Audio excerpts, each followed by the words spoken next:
Get your hand off her right now! You don't belong here! The night Marcus Ellison arrived at Hargrove Academy, it was raining so hard the azaleas along the front drive were bent sideways, and the county van that dropped him off didn't even slow down properly, just rolled to a soft stop, popped the side door, and drove away before he'd finished pulling his bag from the seat.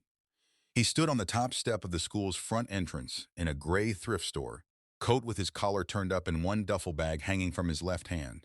In his right hand, pressed flat against his hip, he carried a worn leather case about the size of a shoebox, tied shut with a strip of brown cord. Nobody came out to meet him. He didn't take it personally. He'd been not met before. He'd been not met so many times in 17 years that the sensation had become something like weather, just a condition you dressed for. A janitor named Earl, broad-shouldered and 60, came through the side door with a mop bucket and stopped when he saw the boy on the step. He looked at the duffel bag. He looked at the leather case. He looked at the rain-soaked coat and the calm face underneath it and said, "Scholarship boy?" "Yes, sir." "Dining halls through the kitchen entrance, left side of the building. They'll have your packet at the staff table." He paused. "You'll be eating with us tonight. Staff and scholarship same side." Marcus nodded. "Thank you." He found the kitchen entrance. He found the staff table. He ate alone beside a woman from the laundry department who was reading a romance novel and didn't look up once, and he thought the food was better than anything he'd had at St. Jerome's Home for Boys in 3 years. That was January. By March, he had a routine that most people at Hargrove Academy didn't know about, because most people at Hargrove Academy didn't know about Marcus at all. He set tables in the dining hall before 6 a.m. He refilled coffee and juice during breakfast. He polished the silver service in the East Parlor between his morning classes. He served punch at the monthly faculty dinners, passed trays of bruschetta at the Parents Association events, washed dishes in the school kitchen 3 nights a week until after midnight. He wore his uniform, kept his head down, and moved through the corridors of Hargrove the way a shadow moves, present, weightless, easy to miss. The other boys, the ones whose parents had last names on buildings, called him various things. Ghost was one of the kinder ones. They said it because he appeared and disappeared without sound, without conversation, without the usual drama of wanting something from the people around him. They said it also, if they were being honest in the private parts of themselves, because it was easier to call him a ghost than to look directly at the fact that he ate at the staff table and wore a coat that had someone else's initials stitched into the collar and never once complained about any of it. He didn't complain because complaining required an audience, and Marcus Ellison had not come to Hargrove Academy for an audience. He had come because his mother, in the last clear conversation she had before the cancer took her ability to speak, had pressed her hand to the side of his face and told him, "You have your father's hands and your father's mind. The world will not give you what it owes you. But if you work, Marcus, you work and you learn and you keep your eyes open, you will take it anyway." His father had been Dr. James Ellison, founder of the Ellison Free Clinic in rural Beaufort County, South Carolina, a wood-frame building with a hand-painted sign and no billing department, where James Ellison had treated the uninsured and unnoticed for 11 years before a heart attack took him at 44. His mother, Cecilia, a certified surgical nurse, had spent 4 years after that raising Marcus alone and teaching him, every evening at the kitchen table, everything she knew: anatomy, physiology, neuromuscular rehabilitation, spinal manipulation, the specific and extraordinary knowledge she'd accumulated in 2 decades of hands-on medicine. 4 years, 4 hours a night. A dying woman building a library inside her son. She died in October. Marcus was placed at St. Jerome's in November. In January, the Hargrove Scholarship letter came, the school's annual award for academic excellence in the county's public school system. 1 student, full board, senior year. He packed 1 bag. He took the leather case his mother had given him the morning before she died, its contents wrapped in a chamois cloth she had pressed and folded herself. He touched the small silver locket that lived under his shirt, the one with his parents' photograph inside, the one he whispered goodnight to every single evening, and he got in the county van and he went. At Hargrove, he studied, he worked, he moved like a ghost. He did not speak unless spoken to, and almost nobody spoke to him.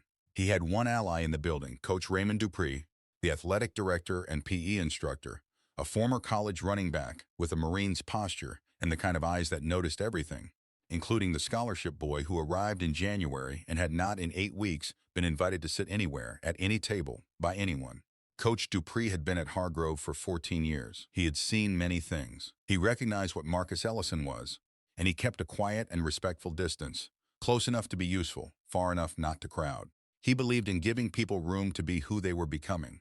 What he did not know, what nobody at Hargrove knew, was that somewhere in the locked music room on the third floor, between the hours of 2 and 3 in the morning on nights when Marcus couldn't sleep, the boy who refilled coffee and passed trays and was called a ghost by people who had never truly looked at him, sat down at the school's concert grand piano and played Strauss with his eyes closed, working from memory the notes his mother had taught him, falling into the room like water into a still pool. Earl, the janitor, had heard it once and told Coach Dupree. Coach Dupree had told Earl to keep it between them. Earl kept it, but he didn't forget. Hargrove Academy held its spring charity ball on the first Saturday of April, and the Whitfield family, who had endowed the school's science wing in 1987 and whose name was on the library's east door, threw it at Whitfield House, their private estate 12 miles outside Charleston. The ballroom at Whitfield House was the kind of room that didn't apologize for itself. 40 feet of hand-laid oak floors, 3 chandeliers that had come over from somewhere in Austria and had been burning above similar occasions for 120 years, a raised platform for the orchestra at the far end, round tables with white linen and crystal and flowers that cost more per arrangement than Marcus made in a month, 400 guests. The Whitfield family's social world in full attendance, lawyers, surgeons, politicians, the old money families who'd been in South Carolina long enough that their children's names were already on waiting lists for things that wouldn't exist for another 15 years. And at the edge of the dance floor, positioned where the light from the nearest chandelier fell most gently, sat a young woman in a wheelchair. Her name was Ellie Whitfield. She was 18 years old, the only child of Thomas Whitfield, who had built his family's law practice into one of the most powerful firms in the state, and Catherine Whitfield, who organized the annual gala with the precision of someone who believed that beauty was a form of moral obligation. Ellie had grown up in this house, in these rooms, under these chandeliers. She had learned to ride at the stable behind the property. She had competed in junior equestrian events across 3 states. She had been, before the fall, the kind of girl who moved through rooms as if the rooms were glad to have her. The fall happened 22 months ago, a regional junior equestrian final at the Palmetto Club. Ellie on her father's best horse, a gray warm blood named Second Wind, taking the third, fence in the cross-country course when a thunderclap split the sky directly overhead. The horse shied left in a full-speed turn. Ellie went over the rail at 30 miles an hour and hit the post and rail fence with the base of her spine. Her father reached her in 90 seconds. She was conscious and speaking, which the paramedics later said was the mercy. What they could not tell him, not then and not in the 22 months that followed across 9 hospitals and 8 surgical consultations and 7 unanimous diagnoses, was that she would walk again. Incomplete spinal cord injury at T12L1. Partial motor function loss, lower extremities. Surgical intervention not indicated. Prognosis for independent ambulation, poor. The language of those reports, so clean and certain and catastrophically wrong, had sat on Thomas Whitfield's desk in a folder he couldn't stop opening for nearly 2 years. He had done what men with resources do. He had spent them. He had found the best spinal surgeons in the country and taken his daughter to each one and received the same answer in different conference rooms with different wallpaper. He had paid for experimental physiotherapy protocols, for a rehabilitation residency in Atlanta, for a consultation at a Swiss clinic that took 3 months to schedule and 40 minutes to conclude. Nothing. Catherine Whitfield had proposed the spring gala as an act of love and desperation in equal measure. Just one night, she had said to her daughter, "Just to remind everyone, to remind yourself that you are still here." Ellie had said no 3 times. Then she had watched her mother's eyes in the mirror while Catherine arranged her hair, a soft updo with 2 pearl pins, and had said yes. Because her mother's eyes were the eyes of someone who had been holding something up for a very long time and was getting tired. She wore a pale gold gown. Her mother had chosen it. The color suited her, dark-haired, gray-eyed, the kind of face that looked best without artifice. She sat at the edge of the dance floor and watched the first waltz begin, and she kept her face very still, and she did not let anyone see what it cost her to be here. The boy serving champagne at the far end of the room, in a borrowed tuxedo 1 size too large in the shoulders, saw it anyway, but then Marcus Ellison saw most things. It was a side effect of being invisible.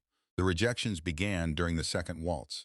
Catherine Whitfield moved through the room the way mothers move when they are operating on pure love and diminishing hope. With grace, with purpose, with a smile that had started to cost her something. She approached a boy named Cameron Wells, whose father played golf with Thomas every Thursday. Cameron was sandy-haired, 18, the right side of handsome, and currently holding a glass of sparkling water and watching the orchestra. He listened to Catherine's question. He looked over her shoulder at Ellie, one long, practiced, socially calibrated look. And then he looked at his shoes and said something about a previous commitment to his date that everyone in earshot could see was not true. Catherine smiled at him. She turned and walked back across the floor. A boy named Preston Hayes said his ankle was still tender from a scrimmage. He danced twice in the next 20 minutes with the same girl from Columbia. A boy named Grayson Aldrich said he was just on his way to get a drink. Right back, Mrs. Whitfield, and moved to the opposite side of the room and stayed there. By the fourth refusal, the room had begun to notice. Not loudly, this was a room of people trained in the art of noticing without appearing to. A woman at table 6 leaned toward her husband and said something behind her hand. A girl from Ellie's former riding club pressed her lips together and looked away. Headmaster Nathaniel Warren, who'd been invited as a donor guest and was standing near the orchestra, set down his drink and began to study the floor. At table 3, Thomas Whitfield sat with both hands flat on the white linen and watched his wife cross the room for the 5th time and watched a boy in a navy blazer see her coming and turn to face the opposite direction. Something moved across Thomas's face. Not anger, not yet. Something earlier than anger. The particular grief of a father who has done everything he can think of and is running out of things to think of. Ellie had not lifted her head in 4 minutes. Her hands were bone white on the armrests. She was staring at the hem of her gold gown where it pulled against the footrests of her wheelchair, and in the specific stillness of her body you could read the whole story. Not just tonight, but 22 months of it. Every hospital corridor, every consultation room, every well-meaning person who looked at her and then looked away, trying to conceal the fact that what they saw was the end of something. She had promised herself, in the car on the way here, that she would not cry in this room. She was about to break that promise when a voice cut across the ballroom, loud, deliberate, pitched to carry. Somebody explained to me why any man here would waste a dance on a girl who can't even stand up for one.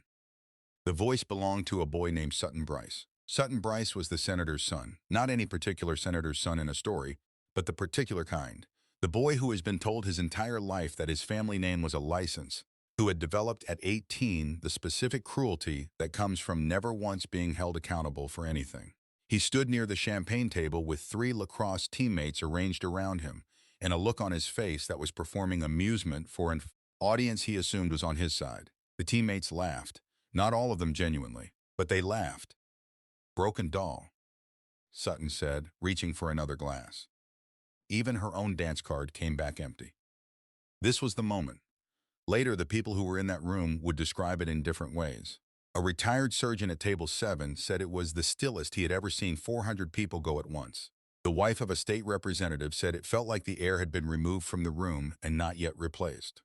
Coach Raymond Dupree, standing near the service door with his arms at his sides, felt his jaw lock and his hands tighten into fists he did not yet deploy.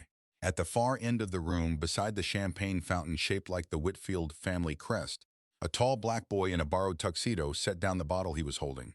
He pulled off his white serving gloves. He folded them one at a time with the precise, unhurried attention of someone who has decided something and is no longer in a hurry.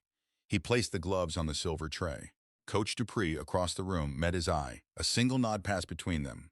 Go. Marcus Ellison crossed the ballroom floor in 12 steps, and every step was watched. He didn't know this until afterward. In the moment, he was aware only of the direction, straight toward the girl in the pale gold gown at the edge of the dance floor, who had not lifted her head since Sutton Bryce opened his mouth. Somewhere behind him, the orchestra was still playing, filling the silence with a nocturne that the conductor had chosen to cover the moment, as if music could do what 400 people in formal wear had failed to do. Sutton Bryce stepped into the aisle. He was 6 feet tall, well-built, wearing a tuxedo that fit him the way expensive things fit people who have always had them. His 3 teammates fanned out behind him with the loose, confident posture of boys who had never once been on the wrong side of a situation. Where do you think you're going, busboy? Marcus did not stop walking. He stepped to the right, giving Sutton room, the economical movement of a man who has decided not to spend energy on obstacles. Sutton's hand shot out and closed around his elbow. Marcus stopped. He looked down at the hand. He looked up at Sutton's face. And something in that look, unhurried, unafraid, already somewhere past this, made Sutton's expression flicker. A small, involuntary thing. The way a person's face moves when they've touched something and realized, a half second too late, that it didn't feel the way they expected. He let go. Marcus walked the last few steps to Ellie Whitfield's wheelchair and lowered himself to one knee, not with ceremony, not performing it for the room. He knelt the way you kneel when you're trying to get to eye level with someone who has been looked down at for too long, with the quiet, matter-of-fact deliberateness of a person who has thought about what respect actually looks like in practice. He waited until she looked up. It took a moment.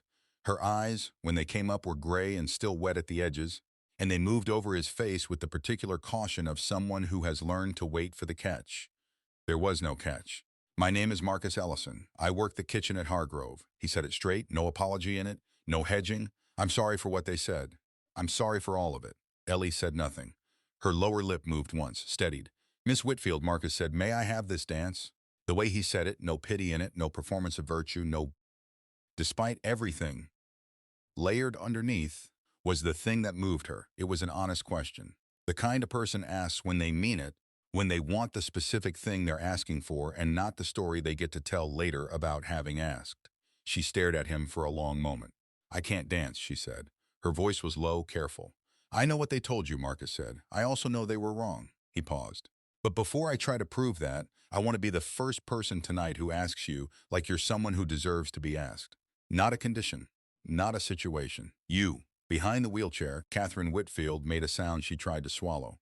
Ellie's right hand, the one that trembled slightly from 22 months of non-use, from the specific atrophy of a body kept too long in stillness, lifted from the armrest, slowly, as if it had forgotten the distance between the armrest and the open air and was relearning it. She placed it in his. The gasp that moved through the front tables was quiet but unmistakable. Sutton Bryce laughed. The laugh arrived a beat and a half too late and came out thinner than he intended. Not one of his teammates laughed with him. One of them, the tall one named Carter, who had been watching since Marcus crossed the floor, turned his face toward the floor and stayed quiet. Headmaster Warren took one step forward. "Now wait just a Nathaniel." Coach Dupree's voice was not loud. It didn't need to be. He placed one large hand on the headmaster's shoulder. "Sit down. You're about to watch something." Headmaster Warren looked at him. Then he looked at the boy kneeling on the dance floor. Then he sat down. Marcus turned his head toward the orchestra. He raised 3 fingers slowly and held them in a precise gesture, a conductor's cue so specific, so technically exact, that Jeffrey Morrison, Hargrove's orchestra director, went absolutely still on his podium. His baton halted mid-arc. He stared at the boy in the too large tuxedo who had just signaled a full orchestra, changed from the ballroom floor with the casual authority of someone who had done it before. Jeffrey Morrison had played in orchestras in 3 countries. He had been conducting for 31 years. He had not seen that hand gesture executed outside a professional rehearsal space since a concert in Vienna in 2018. He leaned forward. He looked at Marcus Ellison's face. He lowered his baton. He whispered 3 words to his first violinist. The nocturne stopped. The violins lifted into a long, unanimous A, clean, sustained, filling the Austrian chandeliers above, like something that had been waiting for permission to exist. At table 4, an older woman in an emerald gown set down her glass and rose slowly to her feet. Her name was Adeline Crawford.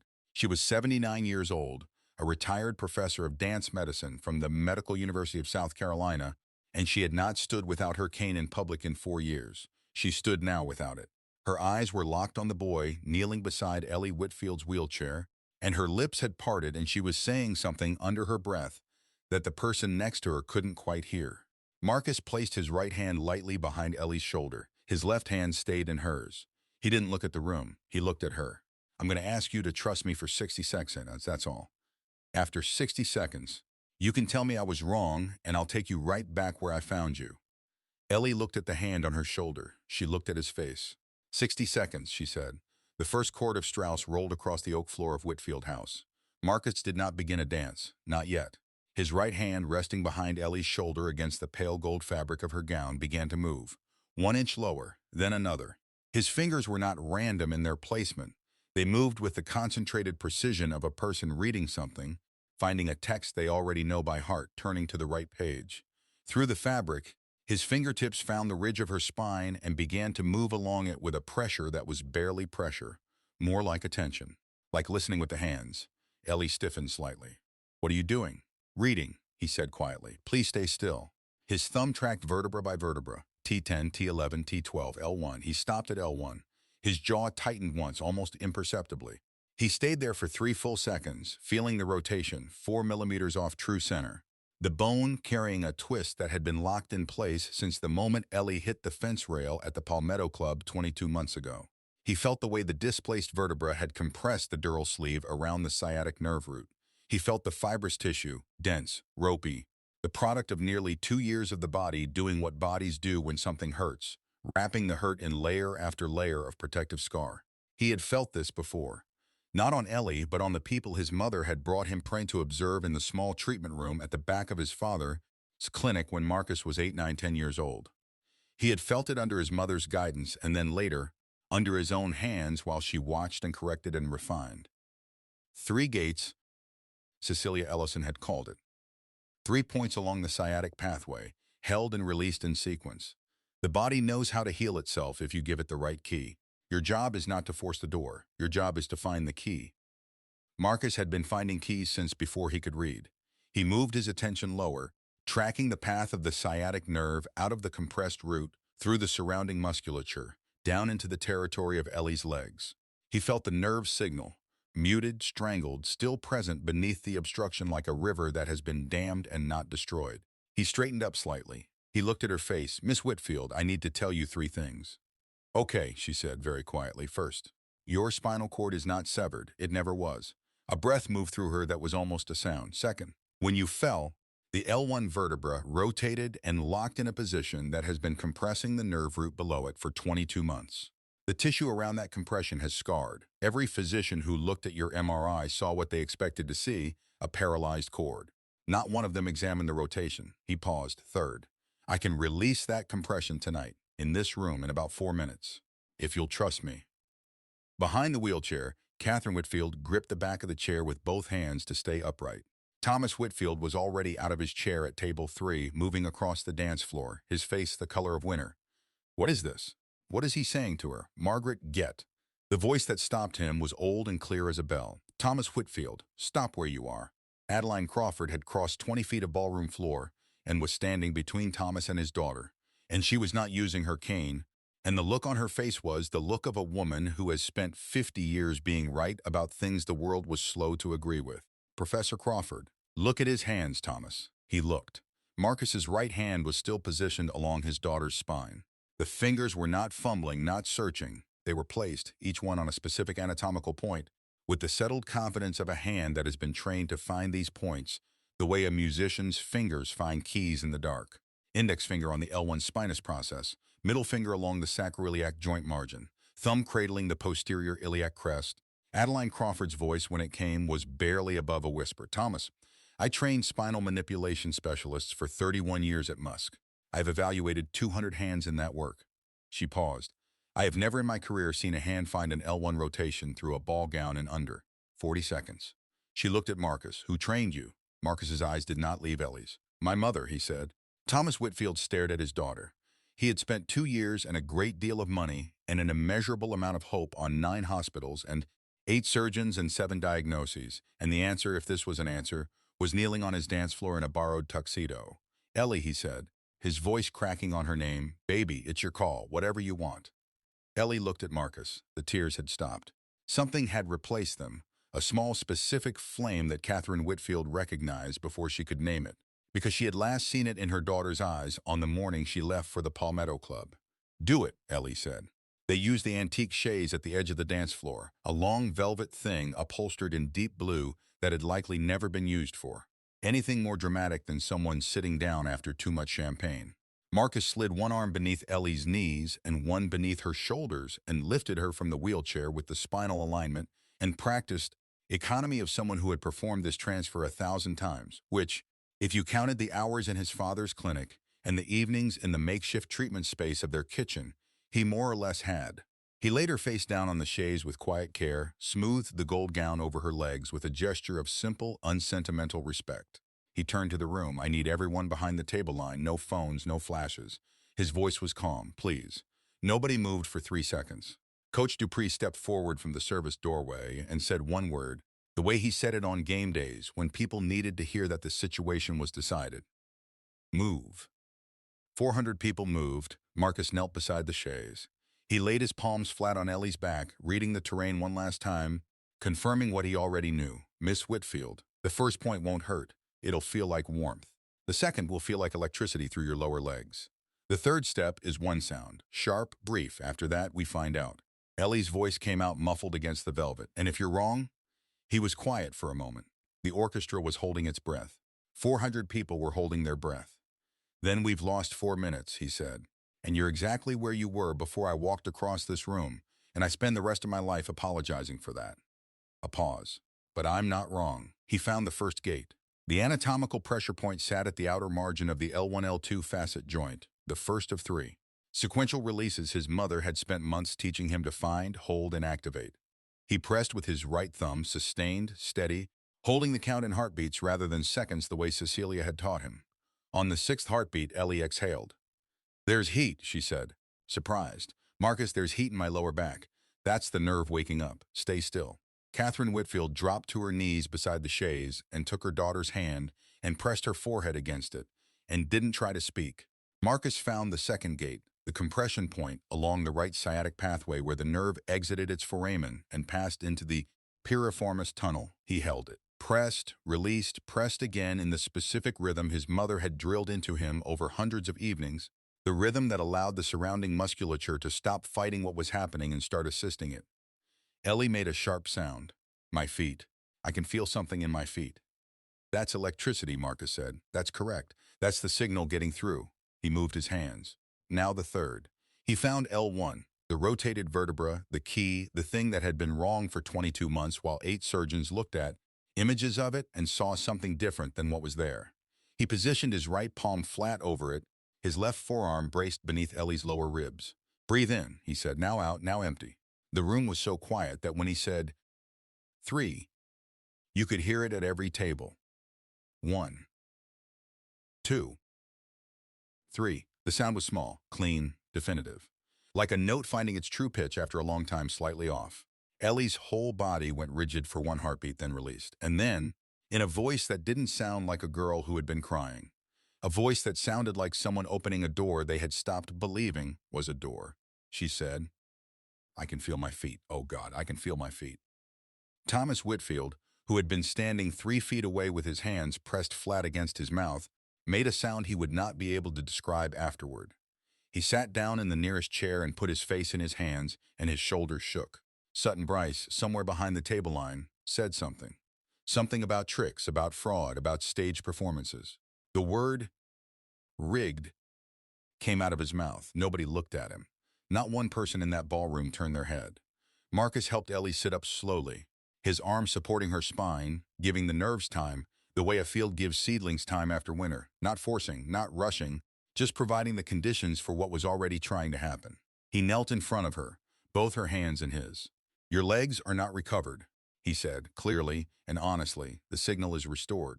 But the muscles have been dormant for 22 months, and they need to relearn what to do with the signal. That's a process. It'll take weeks of work to build back. He looked at her. What's going to happen right now is the first step of that process. Not a miracle, a beginning. Okay, she said. I'm going to walk you 8 steps across this floor. Your legs are going to shake. They're going to want to stop. You're going to put your weight into my hands and trust me that I will not let you fall. He held her gaze. And then, if you're willing, I'm going to teach them to find the Strauss. Ellie stared at him. The dance, she said. The dance, he said. Because my mother told me that the way to teach a body to walk again is to teach it to dance. The movement is the proof. The rhythm gives the nervous system a pattern to follow. She learned it from a teacher who spent 40 years working with people coming out of spinal injury. He paused. She taught it to me. From the orchestra platform, Jeffrey Morrison was watching this exchange. His hands were completely still on his baton. All right, Ellie said, 8 steps.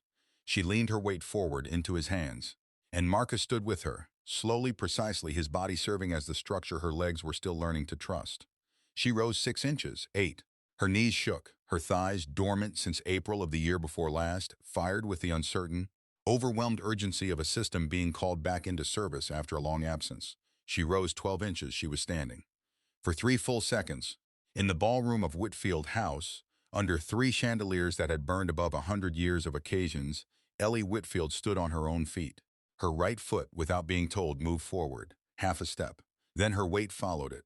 The sound Catherine Whitfield made was not describable in language. It was older than language. Then Sutton Bryce broke from the table line. He had been watching this with an expression that had passed through several stages: contempt, then uncertainty, then something close to panic, the specific panic of a person who is publicly committed to a position that is being disproven in real time in front of everyone they know. He came forward with his hands raised and his mouth already working. Some formulation about stage performance, about planted actors, about Coach Raymond Dupree stepped into his path. The coach was 6'3", 240, and had the particular stillness of a man who has been in enough genuinely dangerous situations that a 17-year-old in a $3,000 tuxedo did not register as a threat so much as an inconvenience. His left hand closed around Sutton's wrist, gently. Sutton began. "My father is in this room," Coach Dupree said. "Yes, so watch yourself." He kept his voice low, almost conversational. "That young woman has waited 22 months for this moment. You've already said what you said tonight, and those words are in the room and in the air and in the memory of everyone present, and they will be there for the rest of your life. You don't get to take them back." He paused. "What you get to choose right now is whether you add to them." Sutton's mouth stayed open. "Sit down, son." Behind Coach Dupree, Thomas Whitfield had taken 3 slow steps forward and was standing with his hands at his sides in the specific expression of a man who has said everything he intended to say simply by arriving. Sutton looked at him.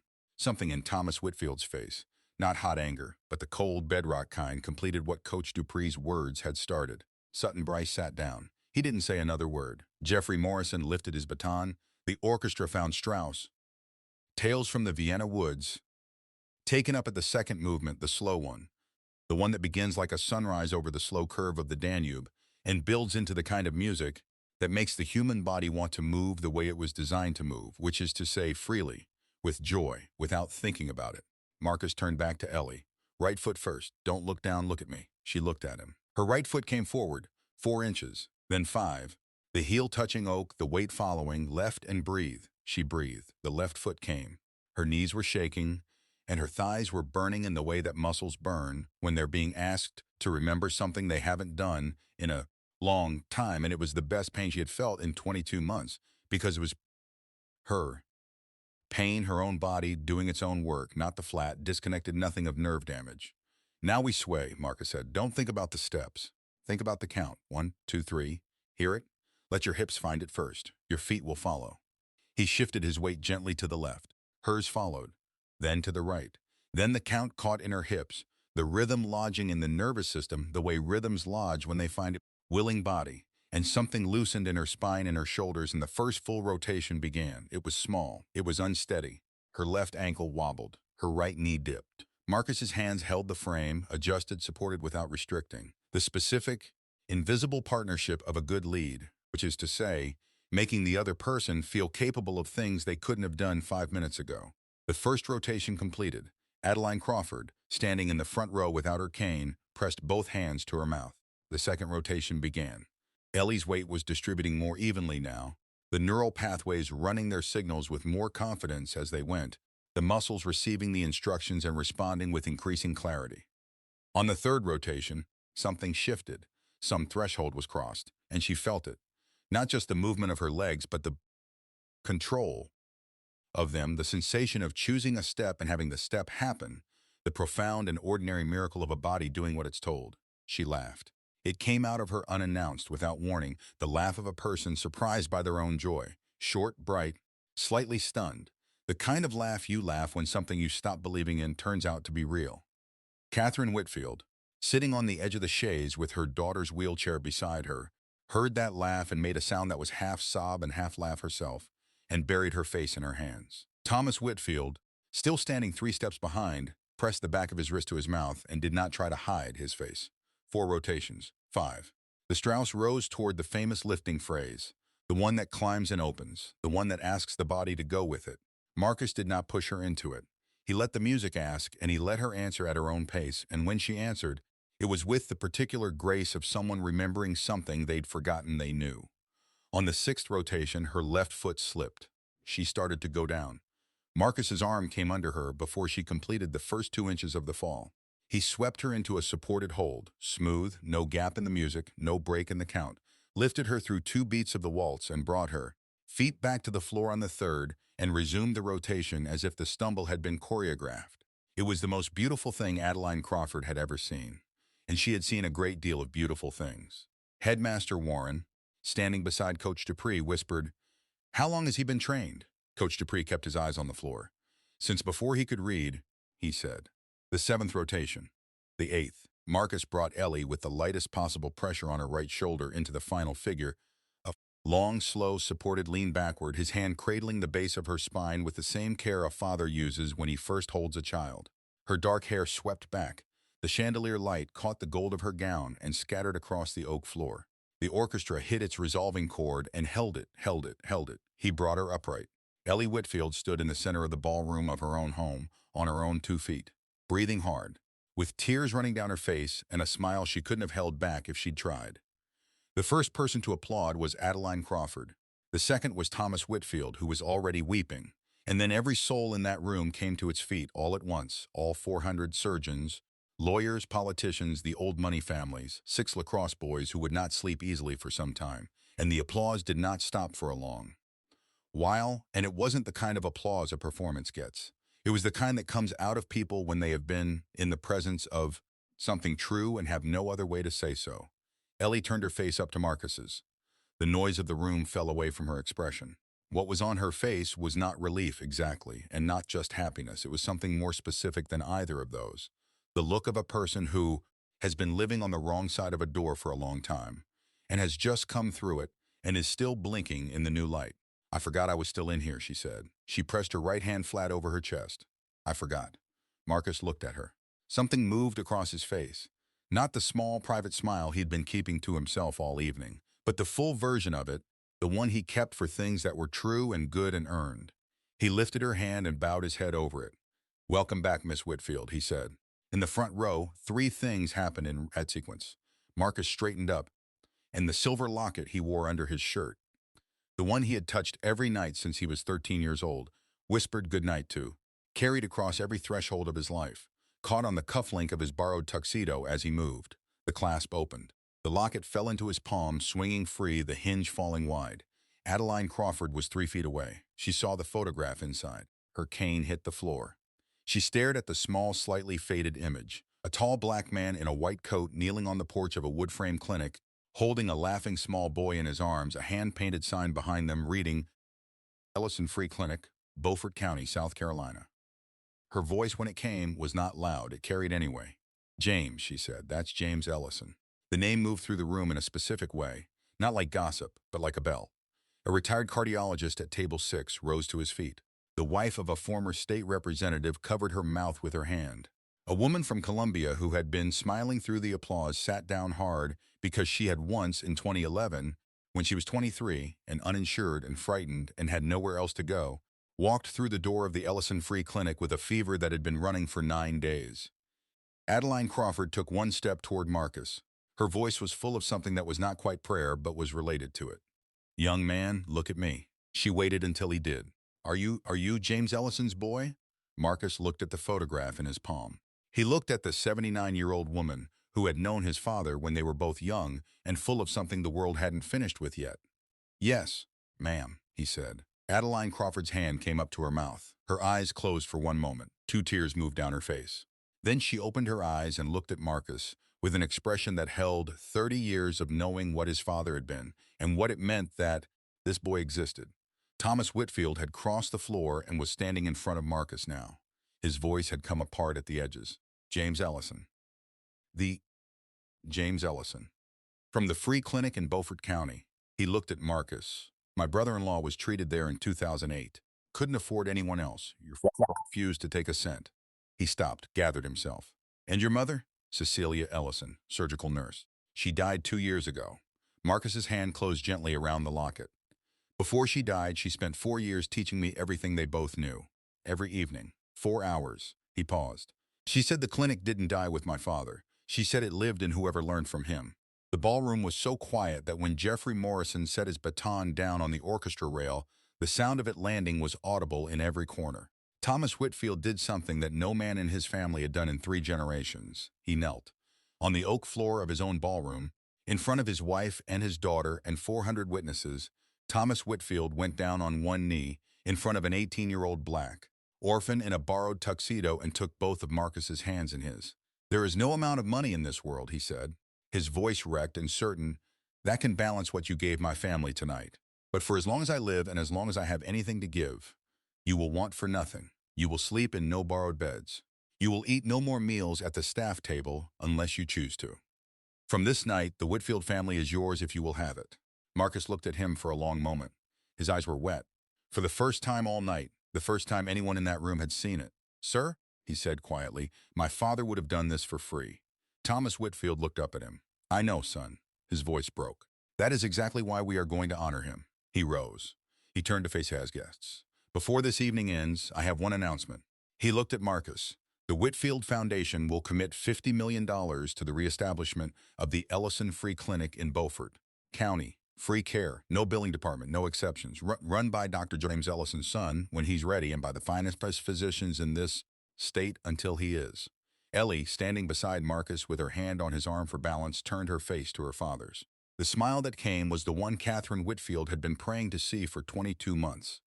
Afterward, in the days and weeks that followed, the video appeared the next morning, filmed quietly by a guest at table 11 who had the good instinct to start recording the moment Marcus crossed the ballroom floor and the better instinct to stay completely still and let it play out. She posted it with a caption that was 3 words: "I was there."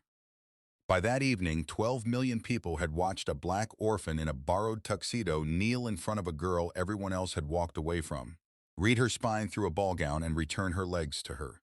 By the middle of the following week, every major news organization in the country had a crew outside the gates of Whitfield House.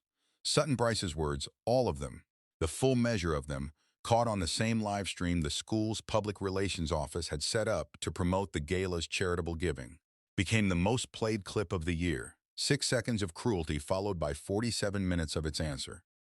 The footage of him and the footage of Marcus existed forever in permanent proximity to each other, which was, everyone agreed, exactly right. Senator Bryce did not return to office in the fall.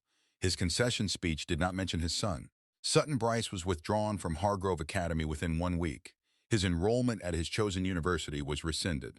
He relocated quietly and was not heard from again in any room that mattered. Marcus Ellison received his acceptance to the Johns Hopkins University School of Medicine in April. A full scholarship, funded by the Whitfield Foundation in his father's name. The acceptance letter was hand-delivered to St. Jerome's Home for Boys by Adeline Crawford, who walked it through the admissions office with a single sentence. His father stood in this building in 1987. His son will stand in it again. Ellie Whitfield began intensive rehabilitation 3 days after the ball. By May, she was walking unaided. By June, she was back at the stable. In September, she enrolled at the University of Virginia School of Law, where she would complete a degree in disability rights. And every brief she wrote carried in its bones the memory of what it felt like to be told by the official record that you were finished and to be proven wrong.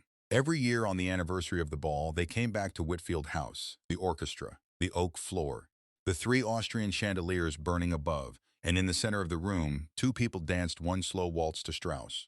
It was the only encore the room ever asked for. The Ellison Free Clinic reopened in Beaufort County 11 months after the ball, in the same building his father had built, with the same hand-painted sign on the porch that James Ellison had hung in 1996. Inside the entrance, framed in plain wood, hung a single line in Cecilia Ellison's handwriting, taken from the last letter she wrote her son before she could no longer hold a pen. Only ever heal because somebody needs you, not because anybody is watching. Coach Raymond Dupree retired from Hargrove Academy the following spring.